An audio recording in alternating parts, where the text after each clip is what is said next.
Hello' everyone নমস্কাৰ। আজি মই পিঁয়াজেৰে বনোৱা মাছৰ ৰেচিপি এটা লৈ আহিছোঁ। ইয়াতে মাছ মই কেইডোখৰমান লৈ লৈছোঁ। হালধি নিমখ সানি অকণমান ইয়াতে নেমু ৰস চেপি দিছোঁ। নেমু ৰসটো অপশ্যনেল হয়। এতিয়া মই কেৰাহীখনত তেল গৰম হ'বলৈ দিছোঁ আৰু তেলখিনিত এপিচ এপিচকৈ মাছখিনি কম জুইত ভাজি লৈছোঁ। মাছখিনি অকণমান ৰঙচুৱাকৈ ভাজি ল'ব। বহুত বেছি ৰঙচুৱা কৰিব নালাগে। এতিয়া মই ইলুটি-শিলুটিকৈ মাছখিনি ভাজি ল'লোঁ। এতিয়া এইফালে লৈ লৈছোঁ পিঁয়াজ 4টা লৈ লৈছোঁ। মই একদম স্লাইচকৈ কাটি লৈছোঁ পিঁয়াজকেইটা, লগত জলকীয়া 2টা আৰু নহৰুখিনিও লৈ লৈছোঁ। এতিয়া ফ্ৰাই কৰা মাছখিনি মই প্লেট এখনত উঠাই ল'লোঁ। সেই তেলখিনিতে মই এতিয়া পাঁচফোৰণ অকণমান দি লৈছোঁ। পাঁচফোৰণটো দিলে মাছৰ কেঁচা গোন্ধটো নোহোৱা হয়। এতিয়া মই পাঁচফোৰণখিনি কিছু সময়ৰ বাবে ফুটিবলৈ দিছোঁ। লগত কাটি ৰখা পিঁয়াজখিনি লগতে জলকীয়া নহৰুখিনিও দি ল'লোঁ আৰু এইখিনি অকণমান কুমলীয়া হোৱাকৈ এতিয়া মই ভাজি ল'ম। হেতাখনেৰে গোটেইখিনি মই পিঁয়াজ একেলগে ভাজি লৈছোঁ।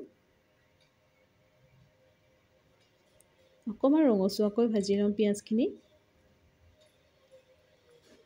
পিঁয়াজখিনি এতিয়া কোমল হৈ পৰিছে। এতিয়া মই ইয়াতে দি দিলোঁ হালধি 1 চামুচ, লগত দিছোঁ নিমখ 1 চামুচ, অকণমান জিৰা ধনিয়াৰ গুড়ি দি দিছোঁ, অকণমান জালুকৰ গুড়ি দি দিছোঁ। এতিয়া গোটেইখিনিত অকণমান গৰম পানী এড কৰি দিছোঁ আৰু হেতাখনেৰে অকণমান মছলাখিনি মিলাই লৈছোঁ যাতে মছলাখিনি ভালদৰে মিহলি হৈ যায়। এতিয়া মই ফ্ৰাই কৰা মাছখিনি ইয়াতে এপিচ এপিচকৈ দি লৈছোঁ।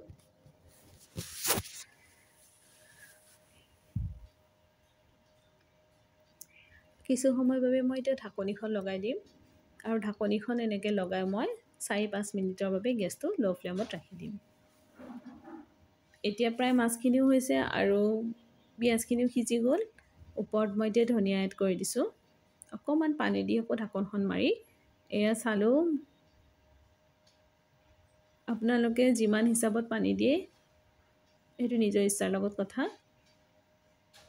আৰু এই মাছবিধৰ লগত পানীটো কম হ'লে খাই বেছি ভাল লাগে। এতিয়া মই অকণমান শুকান টাইপত ৰাখি দিলোঁ আৰু এনেদৰে এতিয়া ৰেডি হৈ গ'ল মোৰ। আৰু আপোনালোকে যদি চাই ভাল পালে ৰেচিপিটো তেনেহ'লে এদিন বনাই খাই চাব আৰু যদি ভাল পালে তেনেহ'লে ৰেচিপিটো চাই লাইক, কমেণ্ট আৰু ছাবস্ক্ৰাইব এটা কৰি দিব। আৰু ভিডিঅ'টো শেষলৈ চোৱাৰ বাবে অশেষ ধন্যবাদ।